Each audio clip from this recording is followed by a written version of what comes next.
देखो, one very important thing Bhagavad Gita से है। तो ऐसा है कि कर्मण्येवाधिकारस्ते कहा गया है। अर्जुन को कहा कि तेरा कर्म करने में ही अधिकार है। ओके, अधिकार। पहले तो ये समझो कि आप कौन से कर्म के करने के अधिकारी है, ये आपको समझना चाहिए। अर्जुन का अधिकार था क्षत्रिय का कि वह धर्म के लिए युद्ध करे। ऐसे अधिकार की बात होती है। आपको अगर डॉक्टर बनाया गया है तो आपका अधिकार है ना कि आप डॉक्टरी करें। अगर आप पेशे से पुलिस है तो आपका अधिकार है कि लोगों की रक्षा करें, जान माल की। अगर आपको वकील बनाया गया तो आपको अधिकार है कि आप लोगों को न्याय दिलाएं। तो जब कर्म के बारे में सोचा जाता है तो वो होता है 3 डायमेंशनल बात। इतना ही नहीं, 3 डायमेंशनल। सिक्के के तो 2 पहलू होते हैं, चित्त या पट। कर्म के 3 पहलू होते हैं, 3 डायमेंशंस। और वो क्या होते हैं जरा सुनिए आप। वो होते हैं, पहला कर्म जो आप करना चाहिए, बाद में जो होता है विकर्म, जो कि व्यक्ति को निषिद्ध है, नहीं करना है। और तीसरा होता है अकर्म। अकर्म यानी कि आप कुछ नहीं करते, अकर्मण्यता आती है, वह तो जड़ता है। तो 3 बातें हो गई, कर्म, अकर्म और विकर्म, ऑपोजिट ऑफ कर्म, नहीं करने का करते हैं। तो ये 3 बातें समझना बड़ा ज़रूरी होता है ज़िंदगी में। अब देखो, हम आपको बताते हैं उदाहरण। अभी का उदाहरण है, जैसे कि झांसी की रानी थी या शिवाजी महाराज थे। जब जुल्म बढ़ जाता है आतताइयों का, तो उससे से लड़ने के लिए तब आपका कर्म होता है कि आप हथियार उठाएं।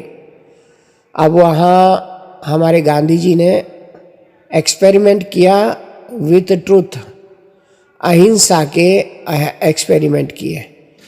किसके साथ? जुल्म करने वालों के साथ। तो हमारे जो है नेताजी प्रेसिडेंट बनने के बावजूद कांग्रेस के छोड़ दिया पद, क्योंकि वे गांधी जी को समझाना चाहते थे कि अब कर्म क्या है। ये जो है अकर्मण्यता, अहिंसा की नहीं माने वो, तो वे चले गए। इसीलिए जो है देश को आज़ाद होते होते इतना सब कुछ देखना पड़ा, सहना पड़ा। सहने के बाद उतने में ऐसे ऐसे स्वार्थी लोग आ गए राजनीति में। देश की स्वतंत्रता के पहले ही कि देश का विभाजन हुआ, देश को टूटना पड़ा। देश को टूटने के बावजूद भी वो अस्तित्व नहीं मिला जो मिलना चाहिए था हिंदू राष्ट्र का। तो बात ये है कि किसी की जो है अकर्मण्यता और विकर्म नहीं चाहिए वो करना, ये सारे समाज को ले डूबता है। तो समझना चाहिए कि समय के अनुरूप, परिस्थिति के अनुरूप इस बात का निर्णय किया जाता है कि कर्म क्या है और विकर्म क्या है और अकर्म क्या है। वैसे अर्जुन ने बोला कि मैं संन्यास ले लूँ, इनसे लड़ाई नहीं करना चाहता, तो वो हो गया विकर्म। और अर्जुन ने कहा ना, भले मैं यहाँ पर हथियार डाल दूँ, वे मुझे मार डाले, तो ये हो गई अकर्मण्यता। तो भगवान ने उसे समझाया कि इस वक्त तेरा कर्म में अधिकार है और वो कर्म है क्षत्रिय का, और वो तुझे करना है। ये बात है। तो आपने अभी इस बात को संक्षिप्त में समझा। वैसे तो ये बहुत ही गहरा सब्जेक्ट है, हाँ, और इसे तो सारी गीता को समझाना पड़ेगा, तब जाके इसका पूरा गहरा सही सही अर्थ समझ में आ जाएगा कि कर्मण्येवाधिकारस्ते क्या है। उसके बाद की स्थिति जो है आगे वाली, वो है मा फलेषु कदाचन, यानी कि निष्काम कर्म योग की बात। ये तो और भी गहरी बात है, गहरी यानी कि आध्यात्म की, स्पिरिचुअलिटी की बात है कि परमात्मा से कैसे जुड़ा जाता है निष्काम कर्म द्वारा। तो इसके अंदर तुम्हारे में ज्ञान होनी चाहिए, थोड़ा बहुत भक्ति होनी चाहिए, आपको भक्ति की समझ पूरी होनी चाहिए, और साथ साथ परमात्मा में विश्वास और श्रद्धा। और आखिर में 18वें अध्याय में 18th चैप्टर में बताया कि शरणागति योग।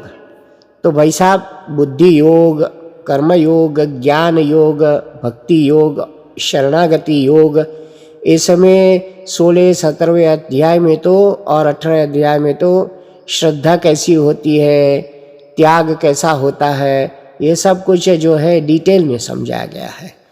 तो भगवान के लिए गीता पढ़िए, समझिए, तो आप तो राष्ट्र को भी बचा सकते हैं, आपके समाज को समृद्ध कर सकते हैं।